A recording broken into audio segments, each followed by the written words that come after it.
For us, it's all about the individual plan. Like Johan Cruyff once said, it's never a team that makes its debut, it's a single player, an individual.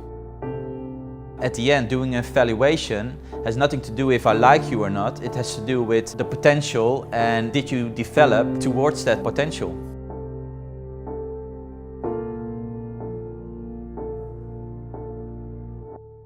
I think the philosophy of Ajax has always been development of talent, young players coming through, developing yourself, having great coaches, align the philosophy how to play 4-3-3 with wingers, with players who come into the midfield.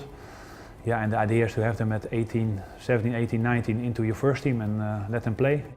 If you're good enough, then you play for Ajax.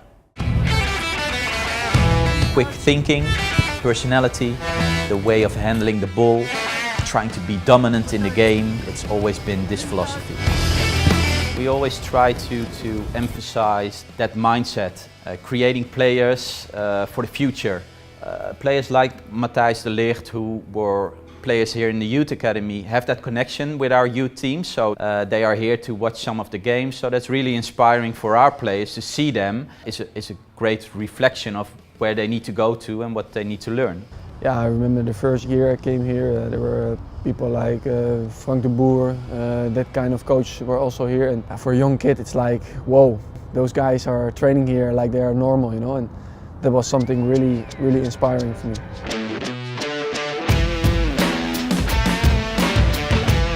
Each age category has their own dressing room. The further you get into our system, the bigger the dressing room gets, like Johan Cruyff for example. That's the last team of our academy, and from there on it's up to the first team in the arena. So these are our core values. We always strive to be the best, being responsible in your behavior and development, being part of a team, having fun doing your activities.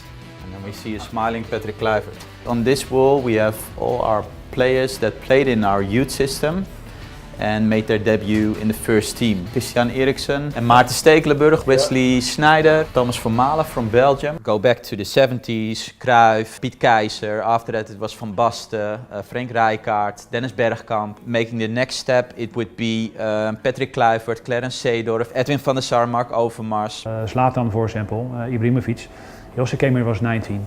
He had to learn a lot how to be a footballer, how to become a football player. Suarez, also the steps that he made from Uruguay, yeah, he learned a lot and developed himself as a player. They were all young players that were not known at that time. They started here making their career and now are, well, world dominating players. So I think there's always been a consistent line. I was 15 and I played in the under-90s. 16 and I played in under 21, and that really challenged me to get better and to become a better player, I think, and that's something that's really good about the Ajax Academy. Everybody gets nervous. Are they going to get a contract or not, and what kind of contract will it be? Or a young boy, can he do it at 17 at the back? That's the question, and that's the good thing at Ajax. We're there for talented players who wants to come to Ajax and create a legacy for yourself. What's good for us is that a lot of players know that here at Ajax they get a chance in our first team. So things are moving, and we need to get back the name of Ajax on more people's lips. And we don't have the Ronaldos or the Hazards, but we have a philosophy, we have a history. Why can Ajax not be your second favorite club? Because one of your players has been educated at Ajax. At Ajax you learn to win every game, to be at your best every game, and it doesn't matter who your opponent is. And that's something, I think it's part of the Ajax Academy. We've been successful in our philosophy, in the Ajax and Cruyff philosophy, to create the new big talents. So that's how we keep the club alive.